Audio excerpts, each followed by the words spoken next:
Dans un premier temps, je tiens à remercier l'association Co-Farming qui nous permet aujourd'hui d'organiser en fait cette petite conférence. Et je remercie également nos deux intervenants du jour. Dans un premier temps, est-ce que vous pourriez vous présenter ? Bonjour, merci beaucoup Victoria et merci au Co-Farming de me permettre d'être ici aujourd'hui pour représenter Gaillago. Donc, je suis Bertrand Aupetit, je suis le responsable innovation agronomique chez Gaillago. Bonjour, Anaël Bibard, donc président cofondateur de FarmLeap et aussi j'ai la chance de présider l'association Co-Farming, le shaker de l'agriculture. Bertrand, peux-tu nous présenter Gaillago ? Avec plaisir. Alors, pour présenter Gaillago, il faut comprendre pourquoi est né Gaillago. En fait, Gaillago est né d'un besoin qu'il y a dans le monde, c'est-à-dire qu'il y a un besoin de revitalisation des sols dans le monde. Gaillago a pour vocation, a pour fonction d'accélérer la transition agroécologique et de revitaliser les sols dans le monde. En fait, on a à peu près les 2/3 des sols mondiaux qui sont dégradés, et ça c'est assez problématique parce que ça accélère le changement climatique, on perd des rendements, on perd de la qualité nutritionnelle, et Gaillago met en place, c'est-à-dire fait de la recherche et du développement et commercialise des solutions pour revitaliser les sols, prendre soin des sols, revitaliser les plantes, prendre soin des plantes. Très clair. Anaël, FarmLeap, qu'est-ce que c'est ?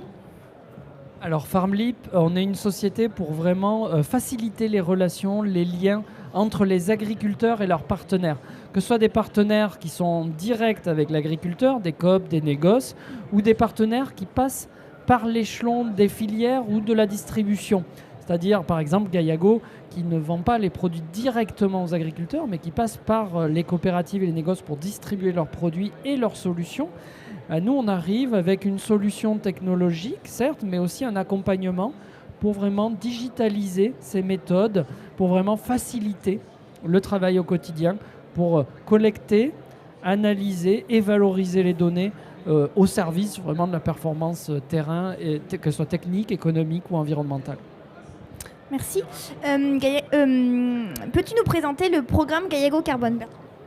Avec plaisir. En fait, le programme Gaillago Carbone, il est né de l'idée d'aider les agriculteurs financièrement à adopter des mesures agroécologiques. En fait, il y a une problématique qui est réelle, c'est qu'un changement de pratique, essayer d'améliorer les sols, ça a un coût. C'est cher pour l'agriculteur. Et nous, en fait, on a capté que souvent, améliorer son sol, améliorer ses pratiques, ça fait des augmentations du taux d'humus dans le sol. Or, l'humus a une valeur en équivalence de taux de CO2. Donc on s'est dit, pourquoi pas créer un programme carbone qui puisse aider les agriculteurs simplement à bénéficier de crédits carbone pour financer, en gros comme une récompense pour leur changement de pratique. En fait, ce programme carbone, il est articulé en 5 ans. C'est-à-dire que ce qu'on va faire, c'est ce qu'on appelle de la mesure et de la remesure du taux de carbone dans les sols. Au début du programme, ce qu'on va faire, c'est on va aller mesurer le taux d'humus dans les parcelles de l'agriculteur à des points très précis sur lesquels on va revenir en 3e année et en 5e année. Et à chaque fois, le delta qu'on a entre l'année 0 de lancement du programme et l'année 3, en fait, si ici, par exemple, on a 2% de matière organique et qu'ici, l'agriculteur arrive à 2,1% de matière organique, ce 0,1% de matière organique, ça va être converti en tonnes de CO2, certifié, et ça lui sera payé. Donc en fait, l'agriculteur aura été payé pour avoir remonté son taux d'humus dans les sols. On va refaire la même chose en 5e année, c'est-à-dire là on va comparer le delta entre la 3e année et la 5e année, et une fois de plus, l'agriculteur en fait va être rémunéré pour le stockage réel qu'il aura fait. Et là, c'est quelque chose où j'insiste bien, c'est qu'on a le seul programme carbone qui va mesurer concrètement le stockage réel sur des points GPS précis. Ce n'est pas de l'estimation avec des modèles. Voici un petit peu comment s'articule notre programme carbone. Très clair. Du coup, peux-tu nous en dire plus sur l'éligibilité des parcelles ?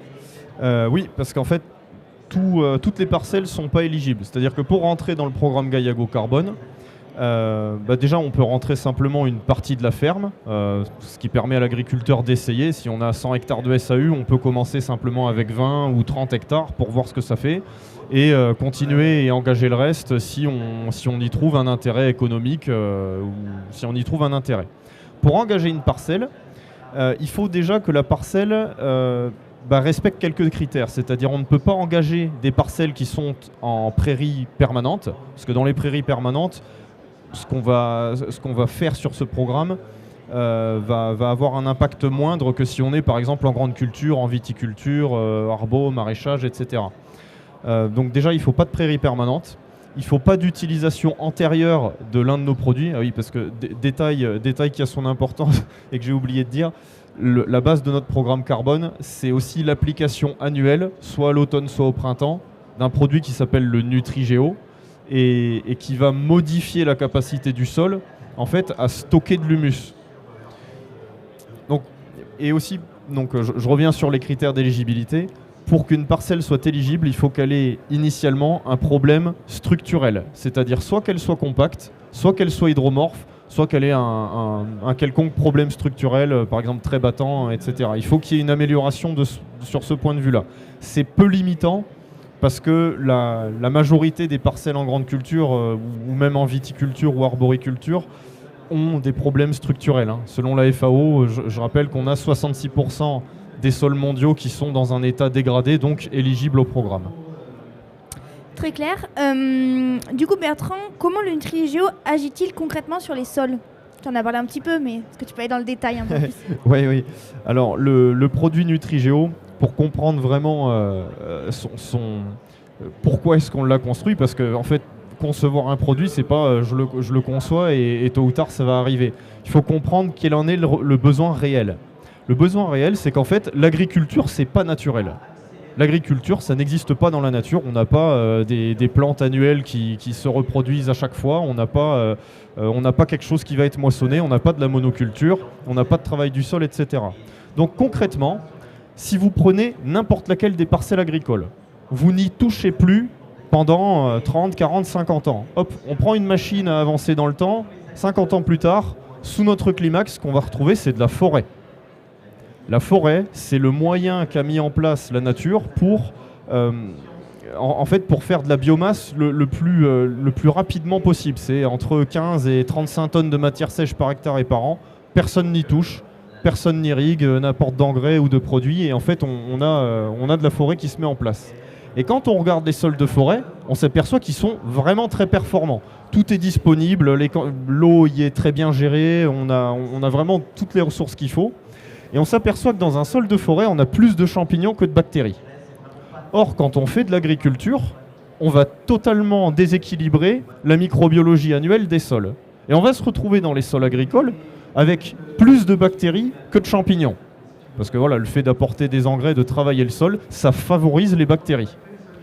Et en fait, le Nutrigeo, au début, il a simplement été conçu pour essayer de faire revenir les champignons dans des parcelles qui sont fertilisés, travaillés, qui sont dans l'agriculture.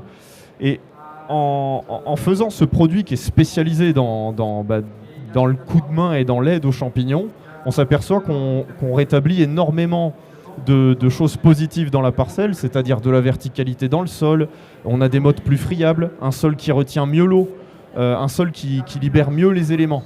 Et ça, c'est très favorable. Et en fait, on s'est aperçu, cerise sur le gâteau, alors ça, c'était... C'est quelque chose qui... Exactement, c'est un heureux effet secondaire. On voyait que les taux d'humus remontaient très vite. Et alors pourquoi est-ce qu'un taux d'humus remonte rapidement quand on prend soin des champignons ? Eh bien simplement parce qu'on va changer d'acteur pour l'humification. C'est-à-dire que l'humus dans le sol, il est issu de quoi ? L'humus dans le sol, il est issu de la biomasse que vous lui apportez. Donc les plantes mortes, les racines mortes, les feuilles, etc. Et ça, concrètement, c'est de la nourriture pour votre sol. Donc, si cette biomasse elle est consommée par les bactéries, globalement, on s'accorde à dire qu'il y a à peu près 15% de cette biomasse qui va rester sous forme d'humus. Donc en gros, les bactéries, si vous les nourrissez avec de la paille, elles vont vous faire pour 100 kg de paille donnée, elles vont vous laisser 15 kg d'humus. Et le reste repartira dans l'atmosphère sous forme de gaz à effet de serre. C'est simplement la respiration cellulaire.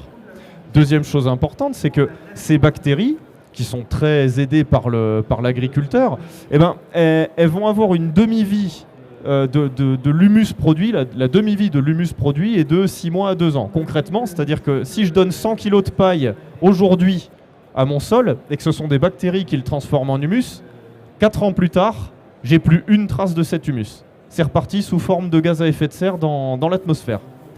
Et là où ça devient intéressant, c'est que si ce sont les champignons qui font ce travail, eh bien sur 100 kg de paille apportée au sol, les champignons ont un bien meilleur rendement.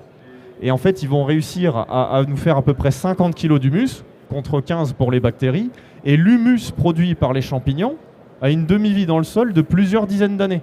Donc en fait, en prenant soin des champignons, en les aidant à manger, en fait, en les aidant simplement à faire le travail d'humification, on fait plus d'humus et l'humus dure plus longtemps. Donc en fait, les sols se réaméliorent très rapidement. Donc voilà ce que c'est que le Nutri-Géo. Merci beaucoup Bertrand. Je me tourne vers vous à présent. Est-ce que nous avons des questions du public ? Nous tenions vraiment à ce que cette conférence soit participative. Donc avant qu'on passe à la suite de nos questions, est-ce que vous avez des questions ? Tout va bien ? Parfait. Oui. Ah, on a une question. Est-ce que Nutri-Géo est compatible avec de l'amendement minéral type chimique ou... Ouais. Alors, le Nutri-Géo, effectivement, il est compatible avec tous les itinéraires techniques des agriculteurs. C'est-à-dire que si un agriculteur, par exemple, il y en a qui nous disent « mais moi j'aimerais bien me mettre à l'agroécologie, mais je ne sais pas gagner ma vie autrement qu'en labourant et en mettant de l'engrais ». C'est pas grave. En fait, le Nutri-Géo est conçu pour marcher malgré des pratiques agricoles qui désavantagent les champignons. Et même pour rentrer un petit peu plus dans le détail, alors le but c'est pas de mélanger Nutri-Géo avec l'engrais, c'est-à-dire qu'il faudra faire 2 applications séparées, mais si on met de l'azote par exemple, l'azote c'est l'outil de découpe des bactéries.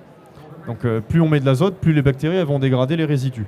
Et le Nutri-Géo est conçu pour, c'est-à-dire que dans le Nutri-Géo, il va y avoir quelque chose qui temporairement, et j'insiste bien sur temporairement, va limiter la capacité des bactéries à solliciter l'azote du sol pour faire l'humification. Donc en gros, on met un petit peu en pause le banquet des bactéries pour que les champignons aient le temps de travailler. Et comme dans le Nutri-Géo, il y a ce qu'il faut pour que les champignons puissent découper les matières organiques le plus vite possible, donc en gros faire le boulot, oui, c'est parfaitement compatible avec un système de culture, on va dire, conventionnel. Et en termes d'application, vous êtes sur des sols nus, sur la culture, sur les couverts, et même en termes de... C'est sous forme liquide, c'est ça si je... Alors exactement, c'est bel et bien un produit liquide. Et en fait, l'application, ce qui est le plus à considérer, c'est la saison ou les conditions climatiques. C'est-à-dire ce qu'on va essayer, c'est de nourrir des champignons, donc il vaut mieux les stimuler sur les périodes où ils sont les plus actifs, c'est-à-dire le printemps ou l'automne. Moi, je préfère quand on le pulvérise quand même sur des résidus de culture, c'est-à-dire soit on le pulvérise sur son couvert végétal juste avant de le détruire. Si on a encore sorti d'hiver des résidus de culture, on peut le pulvériser dessus, ou sinon juste après la moisson. C'est pas grave s'il y a eu un travail du sol, parce que c'est vraiment la pluie et l'eau, on va dire que dans les semaines ou les mois à venir, qui vont diluer le produit et le faire descendre en profondeur dans le sol, et ça fonctionnera malgré tout.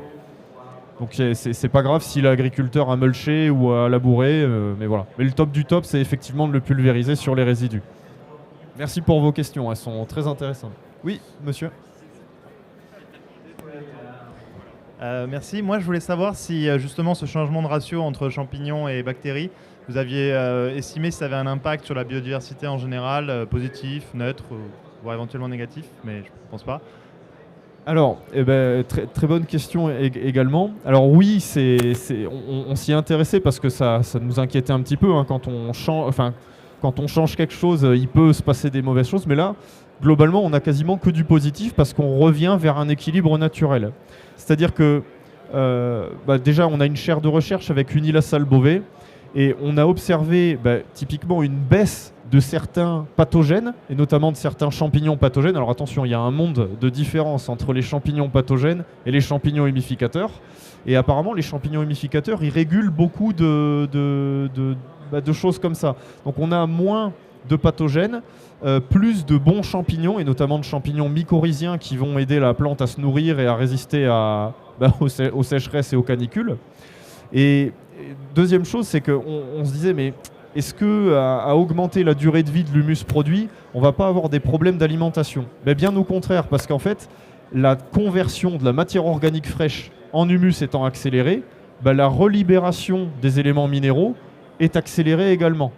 Pour autant, c'est vraiment la fraction carbonée qui reste longtemps. Donc en fait, on a que du positif, hein. Les rendements vont du bon côté quand on met Nutrigeo sur une parcelle, oui.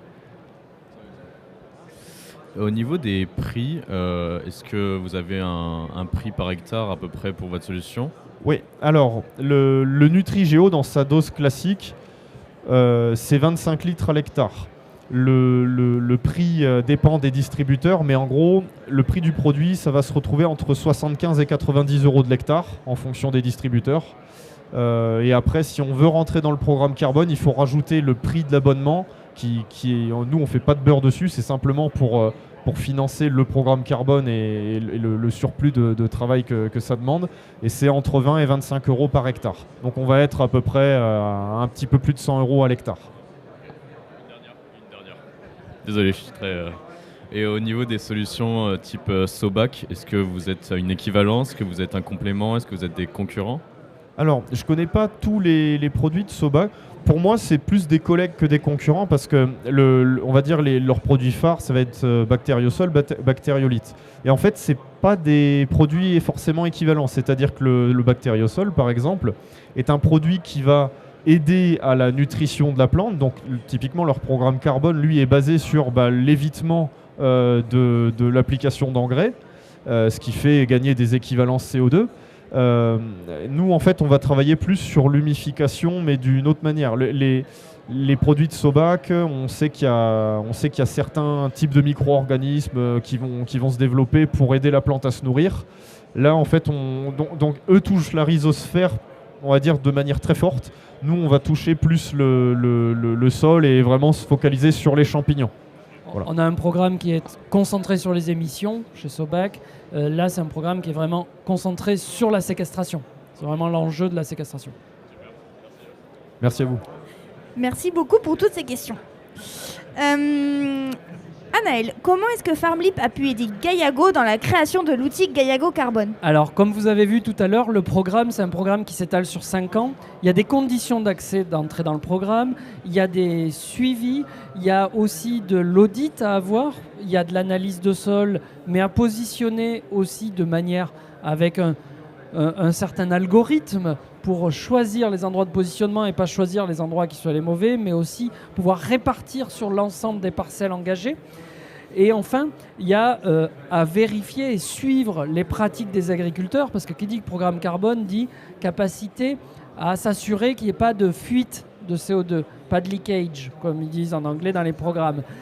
En gros, j'ai stocké 3 tonnes, mais vu que j'ai balancé à mort sur ma parcelle, en fait, j'ai émis beaucoup plus. Donc, il faut pouvoir prouver que les tonnes de CO2 séquestrées ne sont pas acquises à cause d'émissions supplémentaires.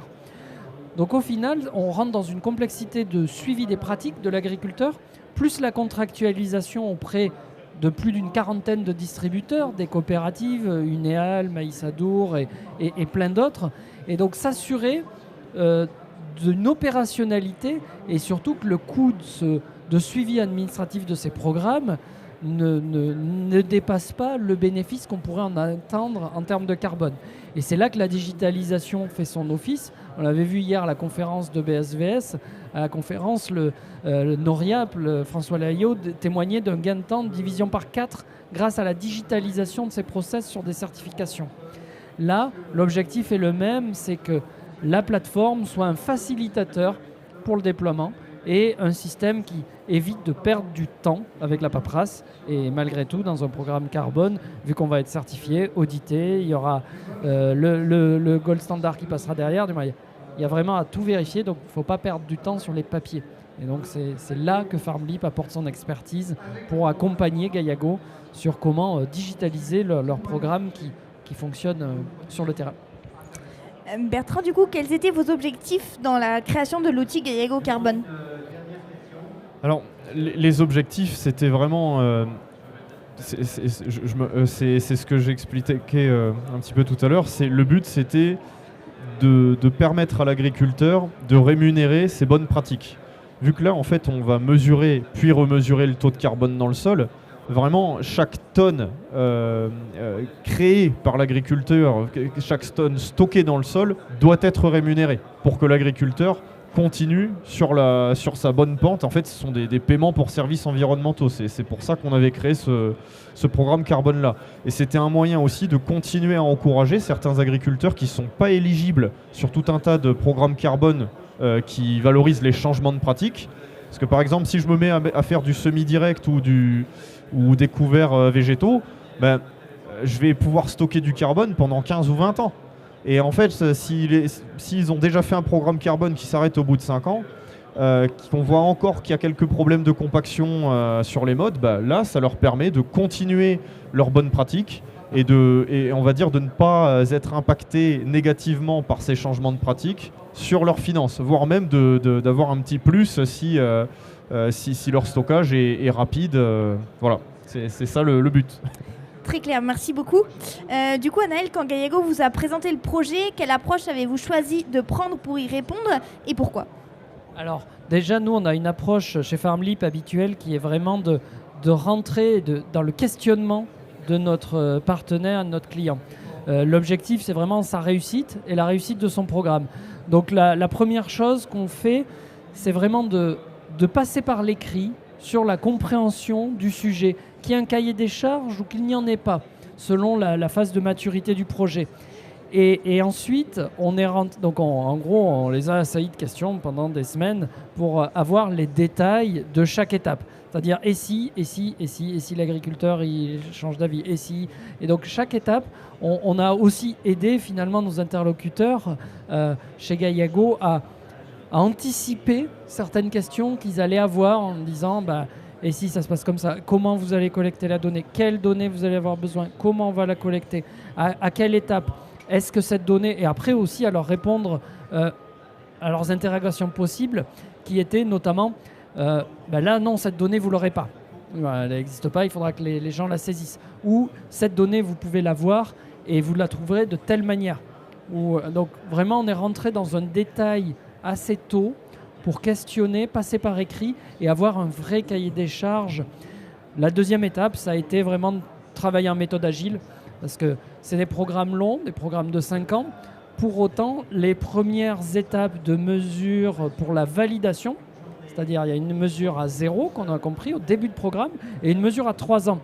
Donc il y a des choses qu'il va falloir faire en cours de route. On ne va pas développer toute la phase de sortie du programme, de fin de programme, alors qu'on n'a pas encore rentré tous les agriculteurs ou atteint cette étape de 3 ans.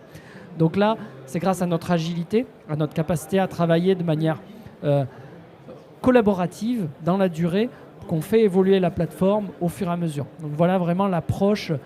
La réussite client, c'est l'enjeu et l'agilité, c'est la clé pour pouvoir y répondre. Merci. Bertrand, qu'est-ce qui vous a semblé pertinent dans l'approche de FarmLeap pour répondre à vos besoins? En fait, il y a plusieurs choses qui ont fait qu'on a choisi FarmLeap. Déjà, en fait, on était en accord sur le fond, c'est-à-dire sur la triple performance économique, environnementale et sociale. Et ensuite, vraiment, c'est de manière opérationnelle, c'est-à-dire que vous vous adaptiez simplement à nos besoins. Et rien que ça, c'est énorme parce qu'il y a des acteurs qu'on a sollicités où en fait, non, c'était la plateforme, elle était comme ça et point. Et en fait, c'était plus à nous d'adapter notre programme ou ce qu'on allait demander et à négocier avec nos certificateurs pour pallier à la plateforme. Et en fait, non, c'était pas faisable. Et comme on n'avait pas envie d'adapter notre programme carbone, qu'on voulait vraiment le fonder pour qu'il soit le plus sérieux possible, vous nous avez carrément bien aidé à le monter, à nous dire ce qui était possible, pas possible. Et surtout, vous avez monté une plateforme qui était didactique et simple, que ce soit pour les agriculteurs et pour la distribution, parce que vous avez aussi l'habitude de faire des projets avec la distribution agricole. On a des distributeurs qui avaient déjà des comptes FarmLeap, et ça, c'est c'est beaucoup plus simple derrière pour l'apporter en distribution. Donc c'est ça qui ont, on va dire, le plus pesé dans la balance. Non, c'est vrai. Très clair.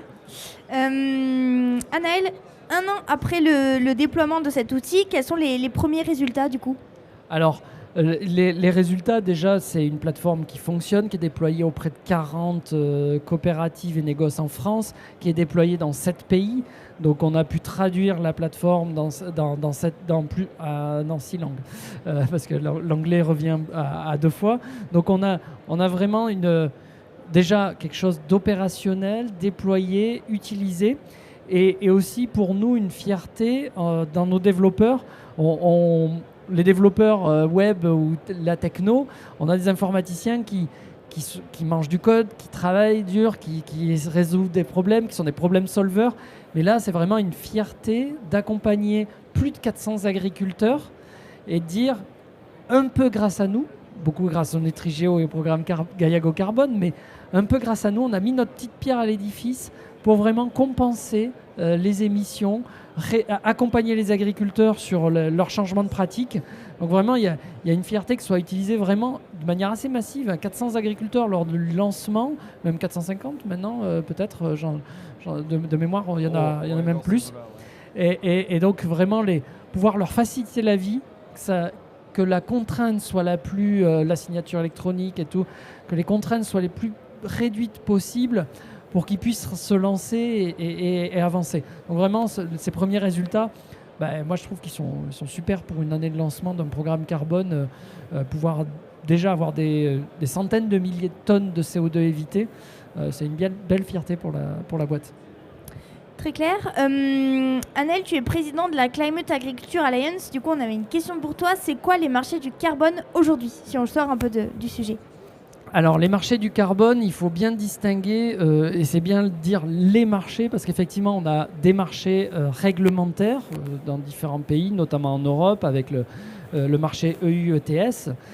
Ça, c'est pas ce qui concerne vraiment les agriculteurs, même pas du tout. Le marché volontaire, c'est le marché qui s'adresse aux agriculteurs. C'est-à-dire, il faut trouver un acheteur, une personne qui soit motivée pour dire « je vais compenser mes émissions résiduelles ». Et j'insiste bien sur le terme « compenser mes émissions résiduelles ». C'est-à-dire le premier effort que doivent faire les entreprises susceptibles d'acheter des tonnes de CO2, c'est bien de travailler sur leur scope 1, comme on dit, c'est-à-dire leurs opérations, pour réduire leurs émissions de CO2. Et après, malgré tout, je prends l'exemple d'Advance qui travaille avec Gaiago Carbone pour compenser ces émissions. Ils ont travaillé sur leur serveur, ils ont travaillé sur leur code informatique, l'optimisation de leur transport. Tu te déplaces en train, tu as des voitures électriques pour les petits déplacements, tu as des ordinateurs que tu renouvelles avec bon rythme, tu mets des panneaux photovoltaïques. Tu peux faire tout ce que tu veux au bout d'un moment. Tu fais de l'informatique, à la fin, ça émettra du CO2. Donc, il restera des émissions résiduelles. Et c'est ces entreprises-là qui, après, peuvent se tourner vers le monde agricole, acheter des crédits carbone et dire « Ok, j'ai déjà fait mes efforts, je planifie peut-être d'en faire d'autres, je suis peut-être qu'à la moitié de mon parcours, mais pour aller plus vite, je vais aider les agriculteurs de ma région ou du territoire à améliorer leurs pratiques. Et pour ça, je vais leur financer leurs efforts. » Dans ces marchés du carbone, on a déjà aujourd'hui plus de 5000 agriculteurs qui sont engagés dans des crédits carbone en France et d'ailleurs qui sont accompagnés par un des 15 partenaires de la Climate Agriculture Alliance, notamment Gaiago, FarmLeap. On va retrouver des gens comme Terre à Terre qui aident dans le programme Gaiago Carbone pour la commercialisation de ces données de carbone. Donc c'est vraiment une nouvelle industrie qui se crée et on a une accélération. Parce que lorsqu'on lançait la Climate Agriculture Alliance au mois de mai, on avait environ 2500 agriculteurs de moins engagés dans des programmes carbone type crédit carbone. Au niveau Europe, pour l'instant, cette alliance regroupe des structures qui accompagnent plus de 7500 agriculteurs déjà. Très clair. Et suite aux derniers événements, Bertrand, quelle est selon toi la perception des programmes carbone ? Alors, les derniers événements, c'est Il y en a plusieurs. Déjà, il y a le marché européen qui est en pleine discussion, on va dire, sur ce qu'on fait. Donc là, on observe un petit peu deux camps. Il y a le camp des pays qui prônent en fait simplement du stockage pur, c'est-à-dire oui, il faut que les marchés du carbone européen, ça soit du stockage de carbone. Je prends du carbone dans l'atmosphère et je le mets dans le sol, dans des matériaux pour du BTP, etc. Et d'un autre côté, il y en a qui prônent alors oui, il faut faire du stockage, mais aussi il faut faire de la stratégie d'évitement, c'est-à-dire je n'ai pas émis tant de tonnes de CO2 à utiliser du gasoil ou des choses comme ça. Donc là, en fait, on peut être qu'en position d'observation. Et il y a une deuxième chose, c'est, on va dire, les événements récents en termes de confiance dans les marchés.